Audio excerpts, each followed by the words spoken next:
我从不开玩笑，父母之命，媒妁之言，婚约既已定下，我便不会再改，一生为你一人。魏无羡瞪大眼睛，许是太过震惊，反而更容易走神。对于蓝忘机所言，魏无羡的第一反应竟是感慨。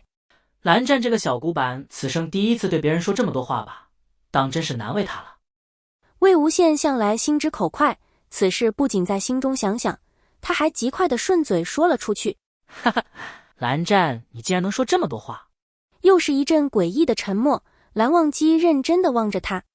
魏无羡终于意识到事情的严重性，揪住头发，趴在桌上，痛苦地捶桌。这都是些什么事啊？婚约？他怎么不知道？蓝忘机的脑子坏掉了。蓝忘机看魏无羡捶桌，并未阻止，但这一行为终究是与蓝氏家规不符的，也因此皱了眉。魏无羡缓了一些，想与蓝忘机再仔细谈谈此事，抬头却看蓝忘机皱着眉，依旧认真地望着他。魏无羡张了张嘴，又张了张嘴，一个字也说不出来，比被用了禁言术还难受。于是他又把脸贴桌上不动了。蓝忘机只当他是被戳中了心事，不得不面对，才会如此，安慰道：事已至此，你不必过于忧虑，你若实在不愿，也不必强求。我去找父亲。他说着说着，眸光渐渐暗淡下来。他们这个年龄的少年对未来道侣是有期待不假，但他早会又有父母一事做前科，更多的却是迷茫和忧虑。魏婴这人他熟知，心中又对他有稍许好感，又恰巧是他命中注定要娶之人，他自然安稳。可若这婚约一解除，他便又是惶惶一人，未来无可期。魏无羡没有抬头，与蓝忘机对话时总有的不谐感终于有了答案，而蓝忘机好像依旧未发现，于是他接着捶桌道：就算你这么说，我是真的不知道婚约一事，咱们能不能先聊聊，为什么有婚约？不知道，怎么可能？蓝忘机诧异，随即想起，若藏色夫妇身亡以前，并未告知魏婴此事，那魏婴不知，实属正常。于是蓝忘机解释道：你又是来云深不知处，藏色三人与我父亲定下婚约。顿了顿，又道：你若不信，可随我来。魏无羡迷迷糊糊跟蓝忘机出了藏书阁，又迷迷糊糊到了净室，看到了那纸订婚书。既然是真的，玄正8年，我才5岁，我娘就迫不及待嫁儿子了。魏无羡哆哆嗦嗦说不出话来。试想一下，谁突然被人告知自己5岁就被娘亲卖了，都会接受无能吧？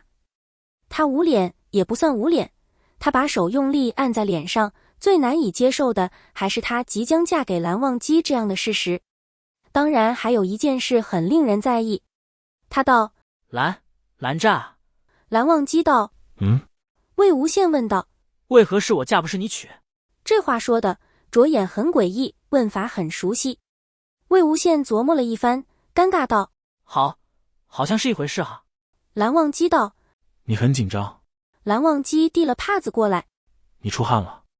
魏无羡看着那方浅蓝色的帕子直往自己脸上对，大惊失色，连忙接过。谢谢，你这屋子有点热啊。蓝忘机道：魏婴，你先别说话。魏无羡打断他，蓝忘机闭嘴了。魏无羡脑子里乱成一团，思绪不知从何而起，东想西想。蓝湛与我有婚约，他一定是早就知道的，他们家人应该也知道。我说老古板怎么盯我盯得紧，感情是拿我当侄媳妇儿养。思及此，魏无羡狠狠抖了一下。他是嫁人的那一方，成亲以后肯定是要来云深不知处的。想想那写了一山的家规，魏无羡发自内心的恐惧。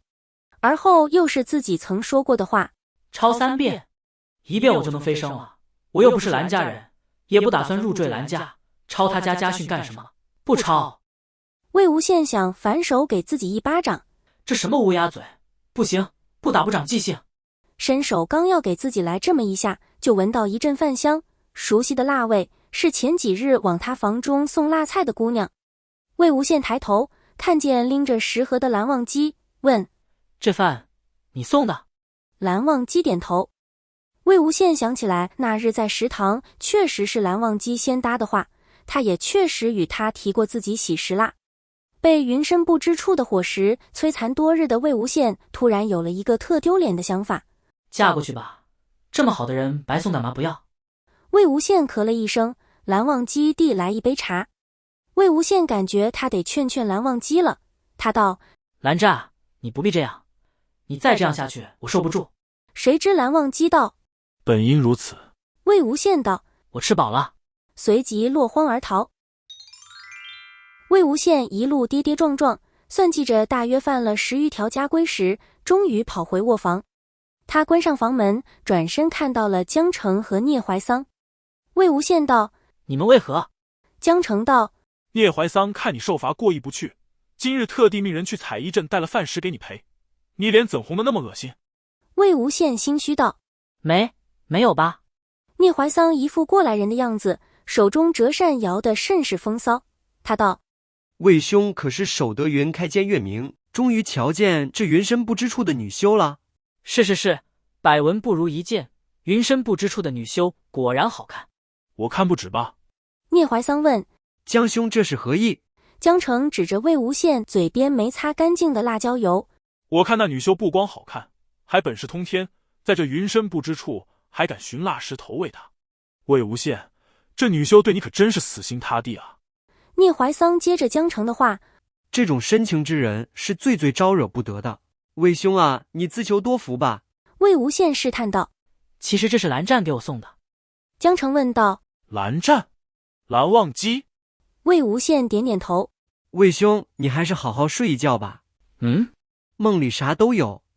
聂怀桑本意是调笑，谁想魏无羡果真当着他们的面直直倒在床上，边倒还边自言自语：也对，万一是梦呢？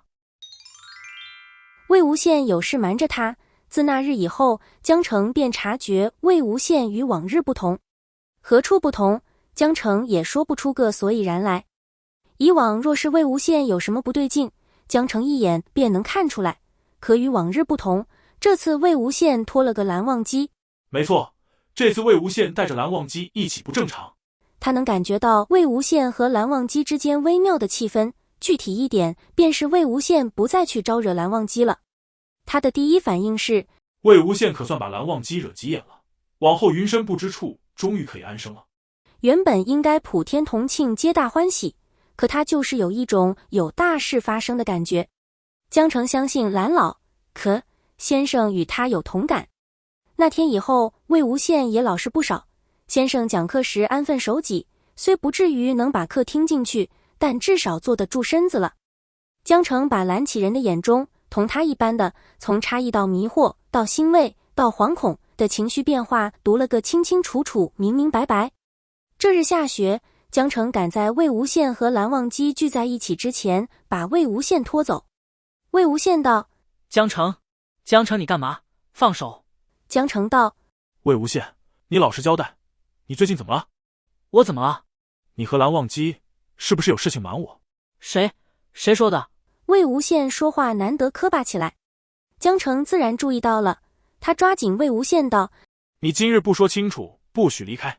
我真没瞒你什么，江澄你快放手，我还得去藏书阁抄家规。